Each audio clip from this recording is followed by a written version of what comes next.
All right, so excited. Our guests today are unpacking modern love through pop TV. Their hit podcast, Two Black Girls, One Rose, was featured in Time Magazine as a top 50 podcast. Please welcome to the show, Natasha and Justine. Hey, guys, how are you? Hey, Dave. Good. So hey, good to Dave. talk. How are you? I'm doing great, thanks. So good to talk to you guys. I guess I'll start with Natasha. How did you guys get into recapping The Bachelor, and what was it like getting this ball rolling to becoming a top podcast? Yeah. So Justine and I have been friends since high school. So going on like 15 years now. We've always had a shared love of reality TV. And so I've always watched The Bachelor. I specifically remember watching season 1. So I've been in this world for a minute. But it was during Rachel Lindsay's season that I kind of like scooped Justine into this world. Justine, you kind of watched a little bit, right? The Bachelor. Yeah, I watched the last 2 episodes usually to see who was going to cry. So yeah, Rachel Lindsay's season, we had like a ritual every week. We'd get together, we would drink wine, we'd watch her show. It was also during her season that I discovered the world of like Bachelor podcasts. I just loved Rachel Lindsay so much. I wanted to hear more. And in listening to the podcast, I felt like they were watching a different show than I was. I just feel like the conversations weren't nuanced. This Black woman's experience, finding love on TV. And I was enjoying mine and Justine's conversation more than what I was hearing. So yeah, we kind of decided to start a little fun creative project together and start a podcast, and didn't know if anyone would listen to it besides our mothers.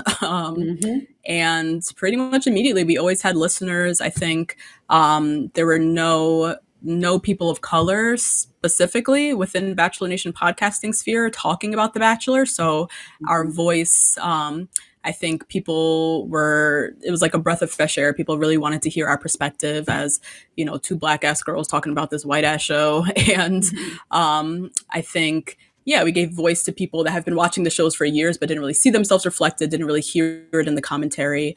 And that's, kind of how we got started. Yeah, and what a wild season to get started with, considering they had, contestants on, and this was the beginning of unearthing people's dark history, their tweets, this and that. And it wasn't exactly handled well by the show. Were you able, when you started, getting feedback, were you surprised at where the culture was? Because, I don't know about you guys, but, I live in LA, I lived in New York, you kind of expect people to be treated fairly and equally and things like that. When you watch the show, you're exposing different cultures, the South, the Northeast, the Pacific West, all over into one conversation. How did that feel? Did you feel like you were surprised at all by the conversations that were happening in the comment sections and any sort of people that had opposing thoughts to you? Question, Dave. Are you talking about the contestants on the show, or are you talking about the people who watched the show? Kind of a combination, where you'll get, obviously, in Rachel's season, they had Lee, who had tweeted horrifying things, and he was exposed and this and that. But at that time, these contestants were still on the show, whereas now a little bit better vetting process. It still sneaks through by all means, but the audience, it seems, can be very apologetic to people that have been either sexist or racist or things like that. So were you surprised at any backlash that you might have received from people when you started covering the show? No. I think having a show, knowing that the first Black lead was when was that? That was 2017, in a show that started in 2000. I assumed that was a racist audience. Because why wouldn't it be? Or a mostly racist audience, I would say. But also, I think an interesting point you brought up, that you've lived in LA, you've lived in New York. I think one of the things that I've learned, even in traveling as an individual Black woman myself, is that racism is still entertainment for people who do not live on the coast. And I had never seen, until Lee on Rachel's season, racism used as a tool for entertainment on modern television. Interesting. Yeah. So yeah. So yeah, and please, Natasha, where do you guys think? I mean, where do you think you fit in? Because there's the issue of not wanting to have the emotional labor of being the podcast that has to discuss these things. So I don't want to stay on this too long because I think there's so much more to talk about here with you guys. But did that burden immediately fall on you as the only podcasters or recappers that were having these difficult conversations? I mean, I think the Bachelor franchise has been kind of unapologetically white. I mean, not many shows have existed on TV for over 20 years. That's just like not a thing. And so for them to take as long as they did to cast their first Black lead, the show has been just very unapologetic about its whiteness and perpetuating white leads and white storylines. So Bachelor Nation as an audience is also starkly white, and kind of there was nothing really that surprised us about kind of the critiques that we might have seen over the years as being Black podcasters in this space. So that's just one thing I wanted to say. And then, I lost my train of thought. What was your question? Well, just no, because there's obviously when the show goes through their casting process in the past, they'd be very token with the types of people that they would cast. They would cover a little bit of this, a little bit of that. But the true storylines, at least in the past, were that only the people that, if there's a white lead, they would choose a top 4 that were white. And even Rachel Lindsay had said that they weren't casting diverse people that wanted to date diverse people. And then so that would perpetuate if so-and-so wasn't a top 5, why would they be considered for the lead? And if they're not going to be the lead, then the cast won't be diverse. And it just became this year after year, sort of the same story. Now we've got Charity, and the show did a terrible job with Matt James as lead, telling his story. Obviously, Rachel Lindsay took the brunt of dealing with issues like the poor casting choices and things like that. How do you think Charity's season will differ from past seasons? I think there's a reason why, if there's a mess, a Black woman is publicly used to clean it up. I think that Matt James, as a Black man, who seemed to be coming into his Black identity on the show. And also, it was during 2020, he was forced into a place of diversity. We always say that like every single thing you could do wrong with a diversity initiative, watch Matt James's season of The Bachelor. It's a case study on everything to do wrong. But when it comes to Black women, like Michelle's season was like almost flawless. She had a really great season with great diverse guys. She had a top 4 that were all Black men. And so I think when it comes to, and also Charity's cast, I haven't looked deep into them yet, but the photo looks pretty diverse from what I'm seeing. And so it seems like the Black women who are the leads of the show tend to carry it with a lot of grace and some wonderful storytelling, and a little bit of thrown in entertainment in there as well. Yeah. I'm go for it, Natasha.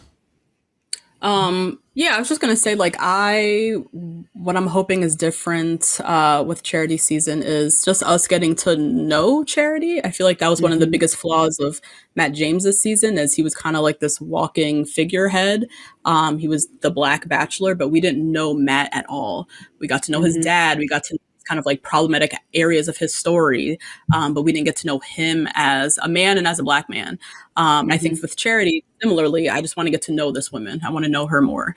And I think ultimately, Justine and I, we have fun watching the show. Like, do we have nuanced conversations that are sometimes difficult? Yes, but at the same time, we're just watching what we're seeing on the television screen. So we are going into this season hoping and expecting, like everyone else, to see a love story.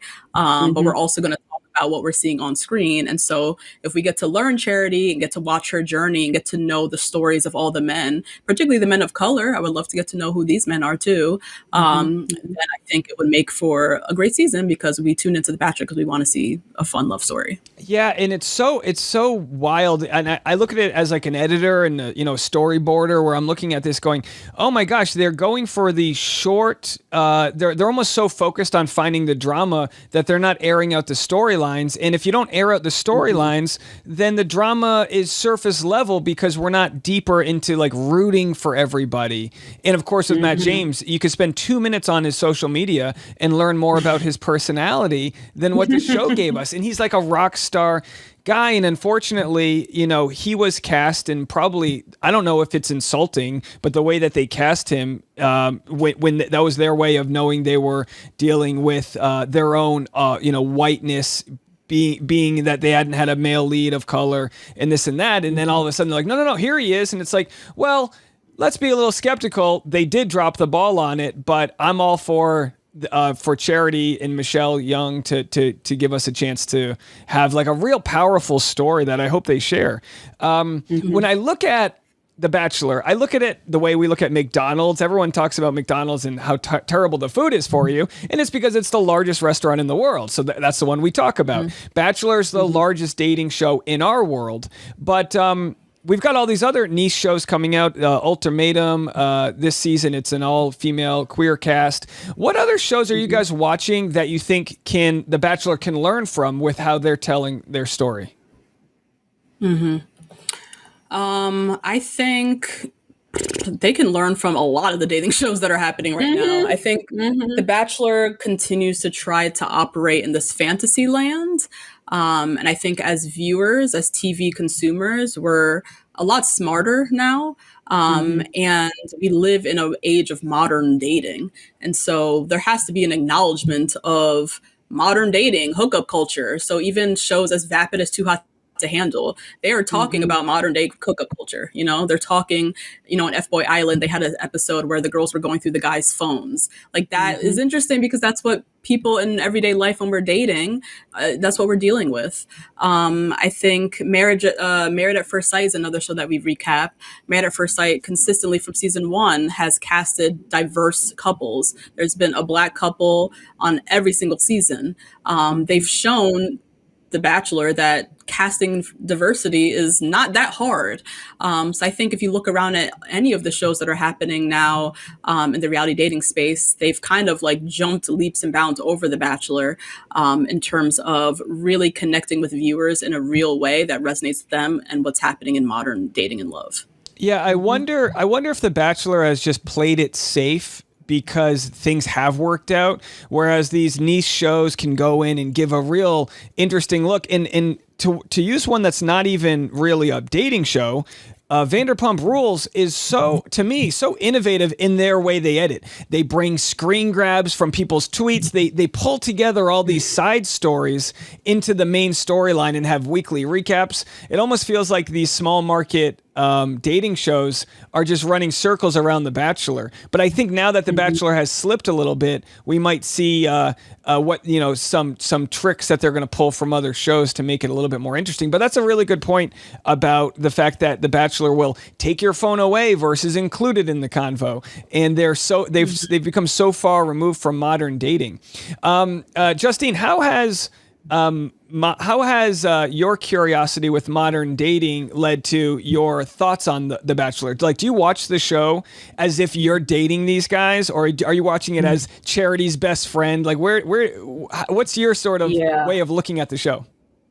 Definitely when I watch The Bachelorette, I am team Bachelorette, which is so much more fun than watching The Bachelor because, as you stated earlier, the drama tends to be so vapid.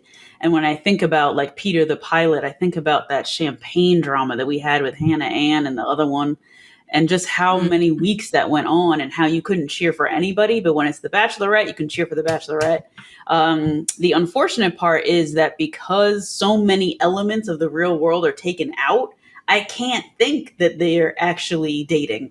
I can really think they're trying to speed up to engagement really, really quickly, which can, I think, adds to the Bachelor formula of it being a fantasy, which I think is why people tune in every single Monday, to tune into a fantasy for 2 hours and forget about the rest of the week. Yeah, for sure. The fantasy aspect is there because there's nothing about reality there. And, as the show kind of got so heavy in the influencer culture, now we're seeing Zach Shallcross and Katie Bigger go back to work. So maybe we're seeing less of a of a incentive to be a part of that influencer world, which I don't care either way. I think the idea of being there for the right reasons implies there's only a good reason and a bad reason, and I think there can be plenty of reasons. But tell us, I want to know more about your podcast. You got featured in Time a couple years ago, and you guys got a ton of great reviews online. What has the journey been like for you guys to kind of brand yourselves and be such a big part of this niche? And what are your plans to get out of the Bachelor niche, as I think everyone wants to be ready to join it and then leave it if possible? Yeah, I mean, we've been really blessed with creating an awesome community and having really smart, thoughtful listeners who've just been along this journey with us. We've been recapping since Ari's season, and we've, had some seasons that were a blast, and then we had some seasons like Matt James's, which was really hard to recap.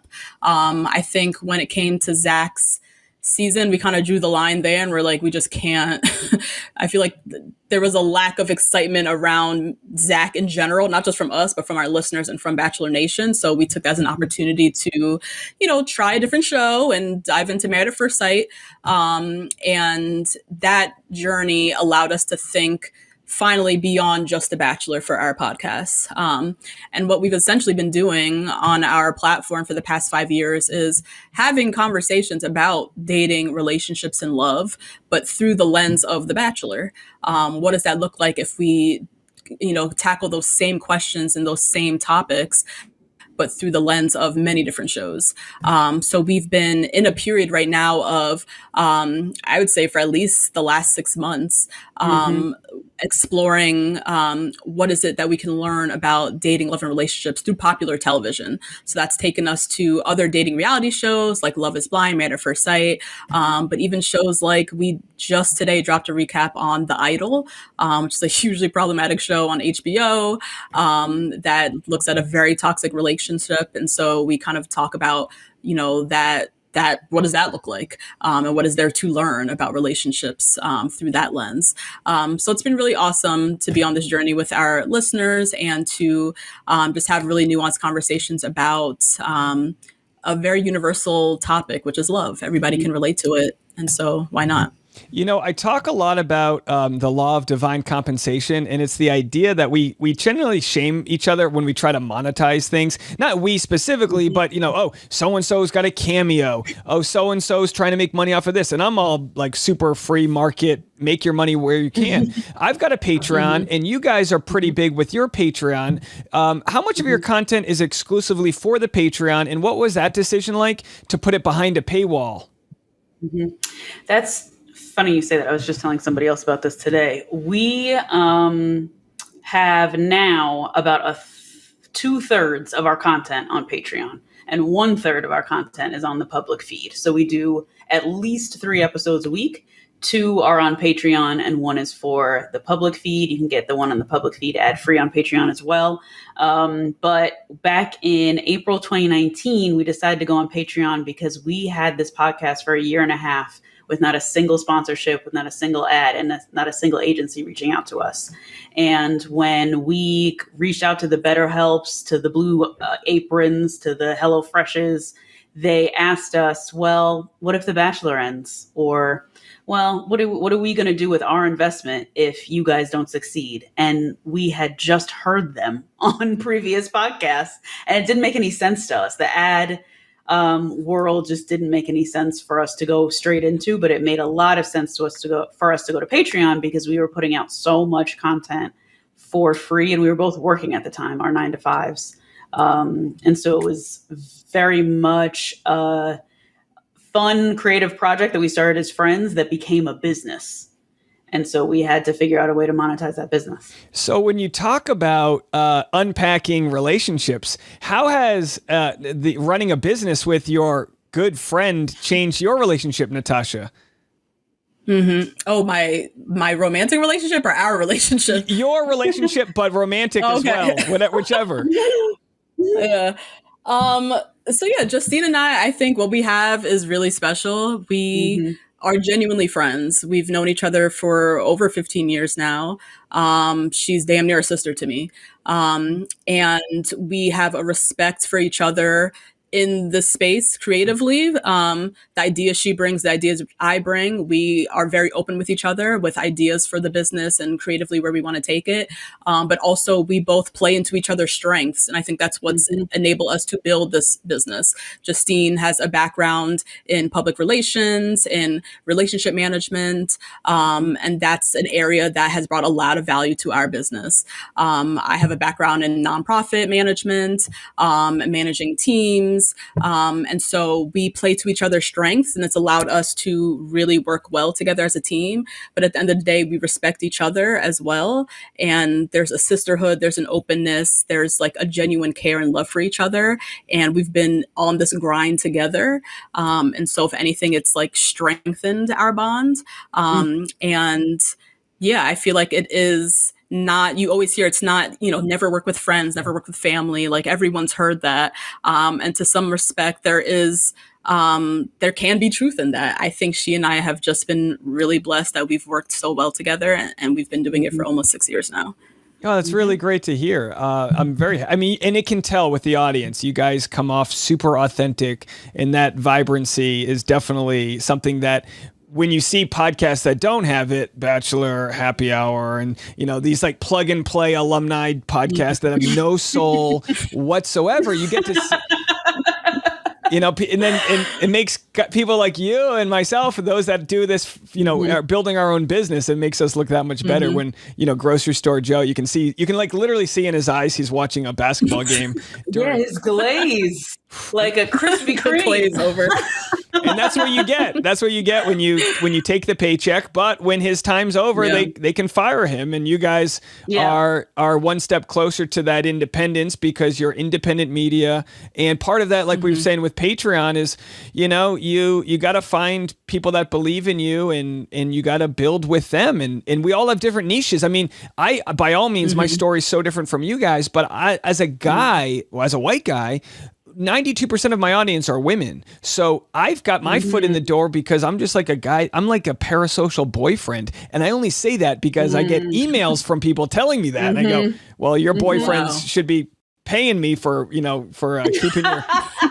keeping your company. Keeping your company. Yeah, that's right.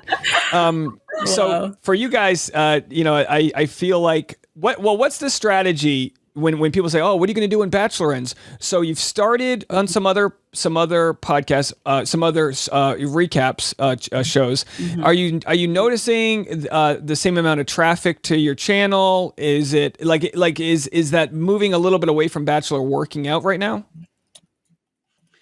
Yeah, we're seeing a little bit of a shift, but we're also trying a bunch of new things at the same time. So it's not like we're just switched from covering The Bachelor to covering Married at First Sight. We switched from covering The Bachelor to covering Married at First Sight. Perfect match. Love is Blind. The Ultimatum. Like, we're covering everything, and we're really broadening our audience by having that episode up on the public feed once a week. So once a week, we're in everybody who wants to hear us, we're in their ears. We also have an awesome Instagram community as well that's been growing really steadily over the past 6 months, from our green screen videos that we put up that are insightful but very short, around like the 2 to 3 minute mark.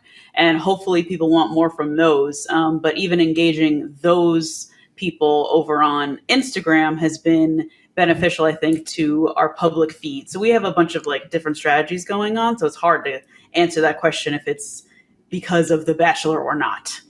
Yeah, well, because I've noticed with the start of my podcast that's more of a steady, every day, the same amount of downloads. But with YouTube, it's so high. I mean, my Chris Harrison, when Chris Harrison was going through his mess, that was the highlight. And you really do get to see with YouTube, and it's probably the same with news, if it bleeds, it leads. These terrifying stories, they do so well online, and I don't think it's for the right reasons. I think there needs to be more putting out the fires than starting them. And I feel like long form conversations can do that. But in the end, we're still, at least on YouTube, sort of diluted down to a clickbait thumbnail, or no one's going to watch a video. So it's kind of like, how do you play within the media world, but also bring to it your own levity? I did want to ask you guys, Do you watch Vanderpump Rules and just see a bunch of reality stars that are crazy, or do you see a bunch of white people that are crazy? Because it's a very toxic white crowd of people on that show. A little bit of both. I mean, I think I see, yeah, people are crazy. I see like LA people. Like That's we're on what the I East see. Coast, so LA. yeah, what we see is like these are the people that move to LA. Like everybody's aspiring to be something. These people are broke, servers, bartenders who are aspiring something. They now have hit it big on this show, and now they have gotten a little bit of the fame that they were always seeking. So I see, yeah, crazy like LA people. I see just crazy reality stars and people who are like fame hungry. I also do see crazy white people, because half the stuff that they do on that show, I don't know anybody, none of my friends, we act like this. So like I see just kind of people, if anything, that are kind of like fame hungry, and they're getting to just like live out and act out and do that on TV for us. Yeah, they are rewarded for sure. Like they're told, and I'm sure this is the same thing with Bachelor in Paradise. They're told, look, if you want this show to do well, if you want to come back, you need to ramp up the drama. You need to say this. And the non-problematic people are the ones that don't get invited back to Bachelor in Paradise or get invited back on the show. So there is a reward for like toxic behavior. And I guess the question becomes, and I don't know what the answer is, can the show thrive without causing so much damage to people, whether it's through sexist issues or racist issues? Like, can we play to everyone's highest intelligence and not to the barbaricism that we all come from in our young country? I think that's interesting, because when I think of Vanderpump Rules and I think of the money, especially the females on Vanderpump Rules have made, it's because of merch. And as long as we're repping the drama that they're putting, like send it to Daryl, it's a great sweatshirt. That is a great idea. Fuck me in this t-shirt. That is a great idea. And she launched it that next day. She was ready and prepped. So the fact that we're representing everybody's barbaric behavior as if it is a college that we went to or I Heart New York t-shirt, I don't think that's going to stop. Yeah, it's and again, I think The Bachelor has a stricter contracts, at least for the first year. So Definitely. Katie Thurston can't promote a different vibrator because she had a vibrator on the show. All these things, but it's fascinating, and I don't want to hang up on this issue, but as a white male creator, because that's what I am, and I don't hide behind it, where can I improve with the way that I cover race issues on the show, so as not to make apologies for anybody or speak for anybody, but keep a conversation going in the right direction? Where can I improve there? Or in general, it doesn't have to be me. It can be white creators in general. I think being critical and just asking why. I think that's one thing that we kind of naturally do. Our lens is naturally to question what we're watching, or question, why does that girl, why does she look like the victim, but he looks like, or she looks like the perpetrator? Like, we kind of naturally have that lens of questioning, particularly spaces of whiteness that Black people are going to be the minority in. So I think just having that lens on, which, as a white male or as white creators, you're only in the shoes that you're, in the body that you're born in. So it's not natural maybe to do some of that critiquing, but also just kind of questioning the story that you're seeing, and being open to understanding, how could this have been misconstrued or told in the way that disfavors the people of color in the scene, for instance. I don't know. I'm just seeing, is there anything I would say something really important that a lot of people don't get, that I think minorities get off the bat, especially people who are in racial diversity, is that people are allowed to have more than one identity. So Charity is not just a woman, and she's not just Black. She's a Black woman. We're even exploring that now with the Ultimatum Queer Love, where there are non-binary people, there are masked people, there are femme people, and there are white femme people, there are Black masked people. And so being able to really notice all of those intricacies and just make sure you're playing off of all of that is really good. I think even today, when you're asking us about race on the show, but also asking us about our friendship, that's playing into womanhood and playing into Blackness. And so just making sure you're kind of looking at all of those angles of all of those identities is really important. Well, thank you. And I ask because I read way too many comments that I receive on a lot of these topics. And it was jarring for a lot of people to see a white guy try to break down racial issues when I have no sort of true experience to how a lot of these would go down. But the only way I can look at it is say, look, I have 92% audience that are women. I'm guessing a high percentage of them white, and they may hear me out in a way because they might empathize with my viewpoint that they may not initially with somebody else. So for me, it's a net positive to at least have the conversation. And at the same time, I feel like too many people are scared to get it wrong, which I can respect too. I just think we need to be willing to have conversations. But like you said, don't focus on someone's identity as their whole identity, but just how you see the world coming from the lens you come from. It just seems so normal to me, but you know, we're on, and not to sound like a coastal elite, I'm from a pretty redneck town. I mean, from like a redneck town in Rhode Island, a very white town. And I know where I come from and know ignorance and fear and how we empathize with somebody that looks more like us naturally, genetically. And that doesn't, I think we all need to do better than that. Into, like, I put it this way, if I get pulled over by a cop, or if someone cuts me off, or if the cashier lady's rude to me, I don't think it's because of my skin color. I just think that person's an asshole. I've got that wild privilege of not thinking someone's treating me a certain way because of my gender or skin color. And I know that these conversations don't just solve everything, but if we can slowly open everyone's eyes up to the ways that TV shows are not fairly representing cast members or playing to token tropes and things like that, I think that's a healthy conversation to have. And too often, I think the easy response from some commenters will be like, why are we playing the race card? Why? And it's like, it doesn't have to be so weaponized like that. We can just have these conversations. And I think you have to, as you said, like, acknowledge that you're going to get it wrong and being okay with that. Because I think it's better to have the conversation, the dialogue with some mess ups than to not have the conversation at all, or to place the burden of these conversations squarely on Black people, you know? So I think that is something that a lot of white people have to kind of accept and take that risk and get over that fear that they're going to say something wrong, and just acknowledge that you are going to get it wrong, and that is fine. It's better to have the conversation than to not. Yeah, and it sounds so ridiculous to talk about the fear of a white person that they might say the wrong thing versus an actual fear of police brutality or other issues that exist in our what is supposed to be one of the greatest countries in the world. I mean, we can't even give birth without I mean, we're literally in a third world country right now. You know what I mean? It's tragic. Indeed. It's bad. It's bad. What, before I let you guys go, and by the way, please come back anytime. I'd love to talk to you guys more. Fantastic insight you guys have. What have you guys disagreed on? Has there ever been like a storyline like, I'm pro Greg Grippo, I'm anti Greg Grippo? Ooh. Or are you just two peas in a pod? Oh, we definitely disagree a lot. Justine and I are, I won't say disagree, but we can be very much opposites. Yeah.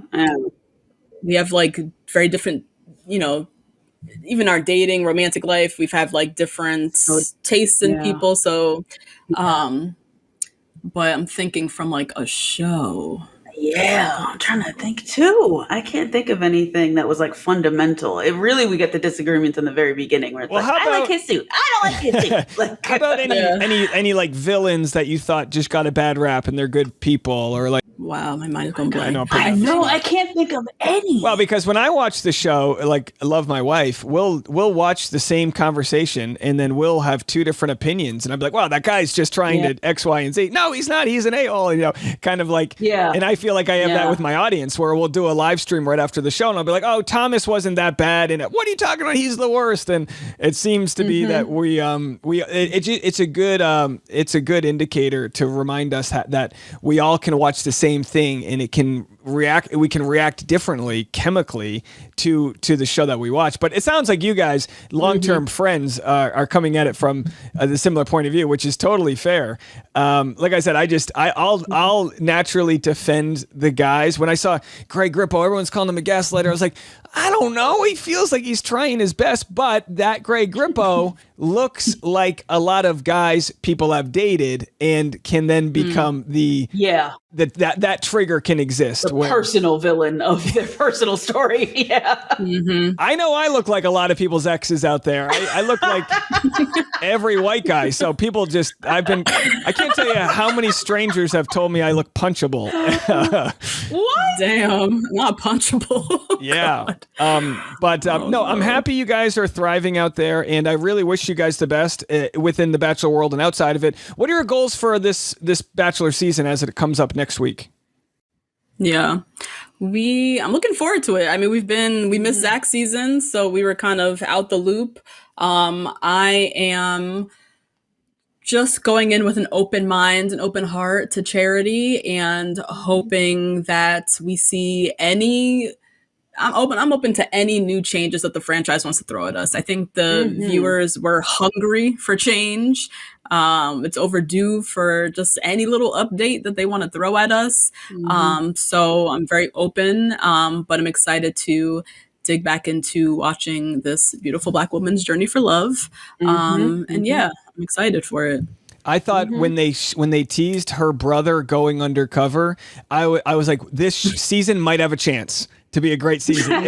If they're going to have a little fun and make it kind of sexy and fun again and get the brother involved. Yeah, just have fun. That's a good place to start. Yes. What's the number one way that my audience can support you guys as they check out this interview? Well, how can they kind of consume your content and all that? Yeah, you can check us out on Patreon, patreon.com/2 Black Girls, the number one Rose. Also, the same as on our Instagram and our TikTok. Everything else is the number 2 Black Girls, the number one Rose. And yeah, support us on Patreon. The first 2 episodes of Charity season will be free, so you can check that out in the public feed, and then join our Patreon. Come on over. Great. Well, thanks again for taking the time to chat with me today. I really appreciate it.